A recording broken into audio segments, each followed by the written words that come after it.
Chers frères et sœurs, en ce temps de l'Avent où nous nous souvenons de la première venue du Christ, rappelons-nous de cette promesse divine. Voici, la Vierge sera enceinte. Elle enfantera un fils et on lui donnera le nom d'Emmanuel, ce qui signifie Dieu est avec nous. Matthieu chapitre 1, verset 23. Bien-aimés, cette parole résonne encore aujourd'hui dans nos cœurs.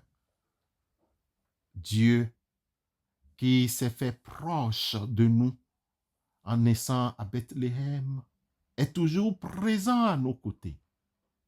Alors que l'obscurité enveloppe le monde, tenons ferme notre espérance, car Emmanuel est avec nous.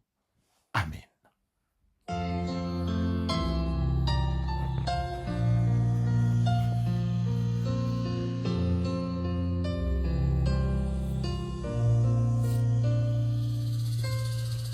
You make my life so beautiful, and as you are, you have made me yearn. There's nothing greater than these. That's why I love you forevermore.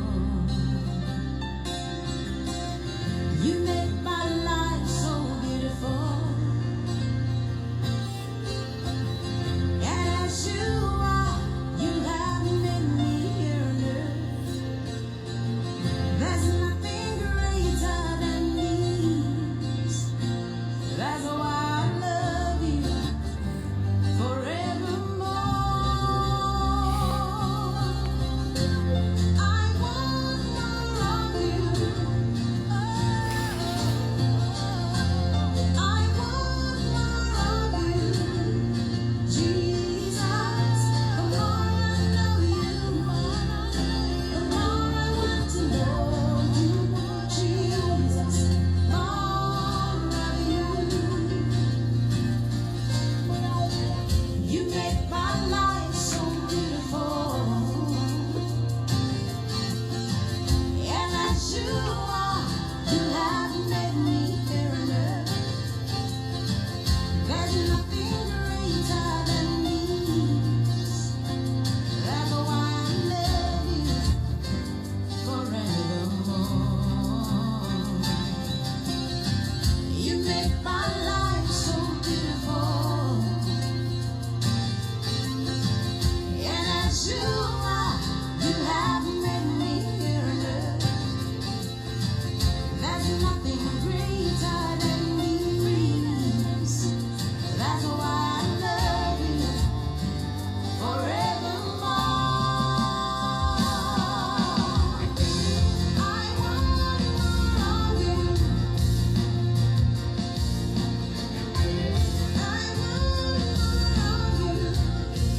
Jesus, the more I know you, the more I want to know you. Bien-aimés frères en Christ,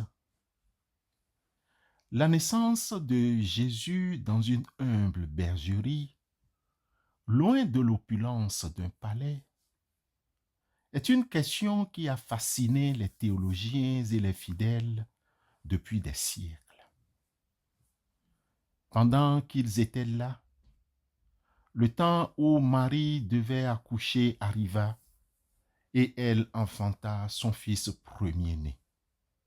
Elle l'emmaillota et le coucha dans une crèche parce qu'il n'y avait pas de place pour eux dans l'hôtellerie. Bien-aimés, pour l'évangéliste Luc, dans son chapitre 2, les versets 6 et 7, Jésus est né dans une étable, car ses parents n'ont pas trouvé un espace approprié dans la Cataloumatie Cataluma, c'est-à-dire la salle haute, salle de séjour, terme qui ne se traduit pas par hôtellerie, auberge ou relais de caravansérail, mais désigne plus probablement la chambre prévue à l'accouchement. Bien-aimé, une chose est sûre, Jésus n'est pas né le 25 décembre de l'an 1. Jésus n'est pas né le 25 décembre de l'an 1, comme le veut la tradition. Ce n'est qu'au IVe siècle que le pape Libère, 352-366, inaugura la solennité de la Nativité afin de christianiser la fête du solstice d'hiver, le Sor Invictus. D'après les évangélistes, Matthieu et Luc, Jésus serait né au temps du roi Hérode. Or, celui-ci est mort en l'an 4 ou 2 avant notre ère. C'est par suite d'une erreur de calcul d'un moine du VIe siècle, le moine qui s'appelle Denis le Petit, que la date de l'an 1 a été arrêtée. Bien-aimés, derrière l'apparente contradiction entre le statut royal de Jésus et la précision des détails entourant sa naissance, se cachent de profondes significations à la fois spirituelles, culturelles, sociales et économiques. Retenons quelques-unes. D'abord, la rédemption des humbles. Jésus vient sauver non seulement les puissants et les riches, mais aussi les pauvres et les marginalisés. Son choix de naître dans une étable souligne sa compassion pour les plus démunis, les plus faibles, et son désir de les élever. Car c'est par la grâce que vous êtes sauvés, par le moyen de la foi. Et cela ne vient pas de vous, c'est le don de Dieu, nous rappelle alors Paul dans son écrit aux Éphésiens chapitre 2, le verset 8 au verset 10. Deuxièmement, nous pouvons comprendre que, en naissant dans une étable, Dieu incarné démontre son immense humilité. Il choisit de se faire petit, de partager la condition humaine dans sa forme la plus vulnérable. Cette humilité est un modèle pour tous les chrétiens appelés à suivre les traces de Christ. Ayez en vous les sentiments qui étaient en Jésus-Christ, lequel, existant en forme de Dieu, n'a point regardé comme une proie à arracher d'être égal avec Dieu, mais s'est dépouillé lui-même en prenant une forme de serviteur, en devenant semblable aux hommes. Et ayant paru comme un simple homme, il s'est humilié lui-même, se rendant obéissant jusqu'à la mort, même jusqu'à la mort de la croix. Philippiens chapitre 2, les versets 5 à 8. Frères et sœurs en Christ, souvenons-nous que les prophètes d'Israël avaient annoncé la venue d'un Messie qui naîtrait à Bethléem. La naissance dans une étable répond à cette prophétie, indiquant ainsi que Jésus est bien celui qui était attendu. Et toi, Bethléem, pays de Juda, tu n'es certes pas la moindre parmi les principales villes de Juda, car de toi sortira un conducteur qui sera le berger de mon peuple Israël. Matthieu chapitre 2, le verset 6. Nous voyons alors que la naissance de Jésus dans une étable symbolise la nouvelle naissance spirituelle. Tout comme un nouveau-né quitte le ventre de sa mère pour entrer dans le monde, nous sommes tous appelés à quitter notre ancienne vie pour renaître en Christ. Les raisons culturelles et sociales de la contradiction entre le statut royal de Jésus et sa naissance dans une étable sont qu'à l'époque de Jésus, Bethléem était une petite ville et les auberges étaient souvent surpeuplées. Le fait qu'il n'y ait pas de place pour Marie et Joseph dans une auberge est révélateur de la condition humaine. Même le Messie peut être rejeté et se sentir étranger dans son propre peuple. Lisez pour votre compréhension Luc chapitre 2, les versets 38, Luc chapitre 3, verset 15, Jean 7, verset 31. Luc chapitre 2, 38, Luc chapitre 3, 15, Jean 7, 31. Aussi, bien-aimés frères et sœurs, du vivant de Jésus, le symbolisme de la bergerie fait tache d'huile. Les bergers étaient considérés comme des personnes simples et humbles. Leur présence à la crèche souligne l'importance de l'annonce de la bonne nouvelle aux humbles. En naissant dans une étable, Jésus s'oppose aux valeurs du monde. Il rejette l'idée que le bonheur et la réussite se mesurent à la richesse et au pouvoir. Dans ce contexte, Marie et Joseph étaient des personnes humbles, probablement des artisans. Bien qu'ayant les justes moyens pour louer une chambre dans une auberge, ils ne l'avaient pas fait. Pendant qu'ils étaient là, le temps où Marie devait accoucher arriva et elle enfanta son fils premier-né. Elle l'emmaillota et le coucha dans une crèche parce qu'il n'y avait pas de place pour eux dans l'hôtellerie. Nous rappelle alors l'évangéliste Luc dans son chapitre 2, les versets 6 et 7. Bien-aimés frères et sœurs dans la foi, la prédestination divine à la naissance dans une étable n'était pas due au hasard, mais à la volonté de Dieu. C'était une partie essentielle du plan du salut. Ce plan du salut qui a été conçu pour toi et pour moi.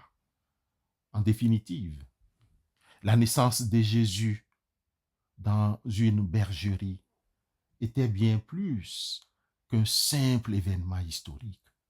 C'est un mystère qui invite à la compréhension, à la contemplation et à la méditation. En choisissant de naître dans un lieu aussi humble, Dieu nous révèle son amour infini et sa compassion pour l'humanité. Tout ceci pour exprimer que la grandeur ne se mesure pas aux richesses matérielles. Dieu se révèle dans la simplicité et l'humilité.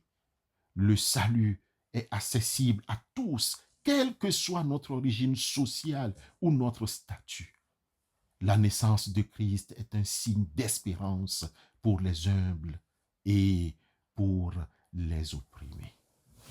Bien-aimés frères et sœurs, proclamons ensemble que gloire à Dieu dans les lieux très hauts et paix sur la terre parmi les hommes qu'il agrée.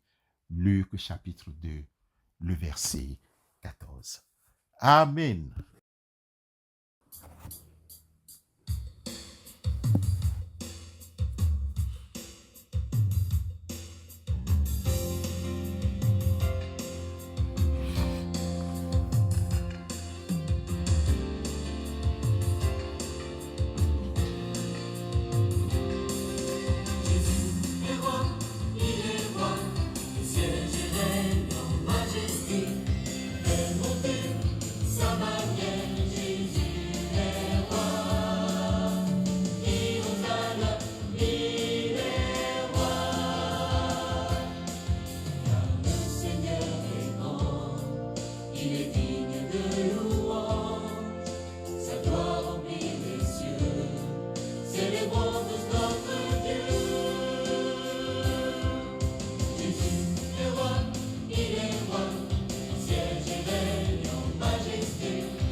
Jésus-Christ a triomphé. Jésus est roi, il est roi. Siège et règne en majesté. Fait monter sa bannière. Jésus est roi. Crie Hosanna, il est roi. Père céleste, Père de notre Seigneur et Sauveur Jésus-Christ, notre Père aussi, source infinie d'amour et de compassion, nous nous tournons vers toi aujourd'hui avec un cœur rempli de gratitude et de sollicitude. Nous te remercions pour les nombreuses bénédictions que tu nous accordes chaque jour, notre santé, notre famille, nos amis, nos ressources financières et matérielles. Nous reconnaissons que tout ce que nous avons vient de toi. Dans ta grande miséricorde, nous te prions pour ceux qui souffrent. Nous te prions pour les enfants de la rue, que tu les protèges du danger et leur offres un avenir meilleur, rempli d'amour et d'espoir. Nous te prions pour les travailleurs du métier les plus vieux du monde, que tu leur donnes la force et la dignité de sortir de cette situation et de trouver un travail décent. Nous te présentons les enfants et les jeunes ensorcelés par les addictions, que tu les libères des chaînes de la drogue, du tabac et de l'alcool, et que tu leur ouvres les portes d'une vie saine et heureuse.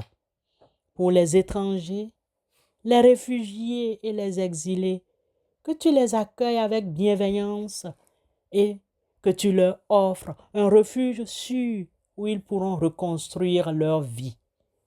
Nous te prions, Seigneur, de toucher les cœurs de tous les hommes et les femmes de bonne volonté pour qu'ils s'engagent à aider leurs prochains dans le besoin. Nous te soumettons les dirigeants politiques, que tu les inspires à prendre des décisions justes et sages pour le bien de tous. Visite les malades, apporte-leur la guérison et le réconfort. Nous te présentons les personnes seules, que tu leur envoies des personnes bienveillantes pour les accompagner. Nous te confions l'avenir de l'humanité et nous te prions, Seigneur, de nous guider sur le chemin de la paix, de la justice et de la fraternité universelle. Pour la paix dans le monde, s'il te plaît, Seigneur, mets fin au conflit et à la violence. Au nom de Christ Jésus, nous te prions, écoute nos prières. Amen.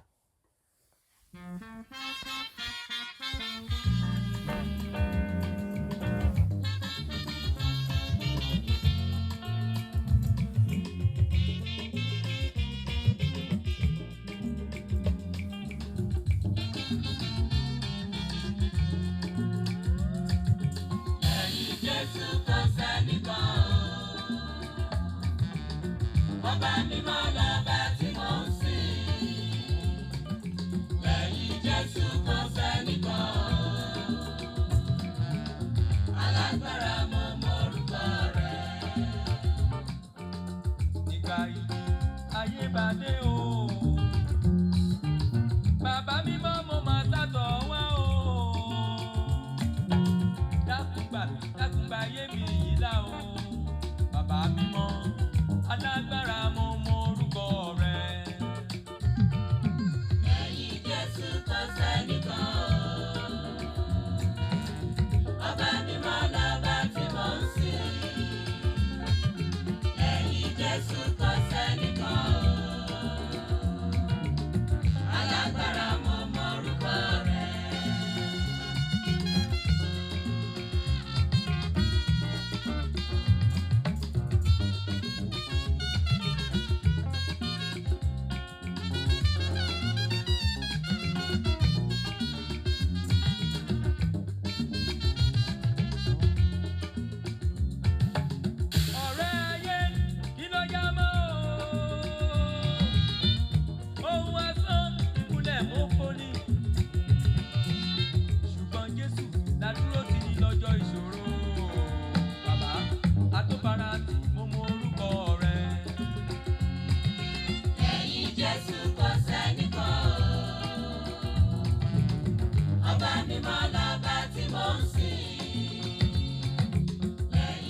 Jésù kò sẹ́nìkan o.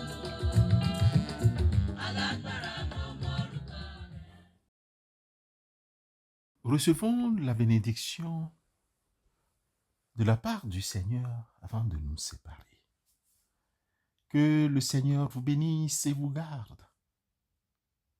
Que le Seigneur fasse luire son visage sur vous et vous accorde sa grâce. Que le Seigneur tourne vers vous son visage et vous donne la paix. Allons dans la paix du Christ. Amen.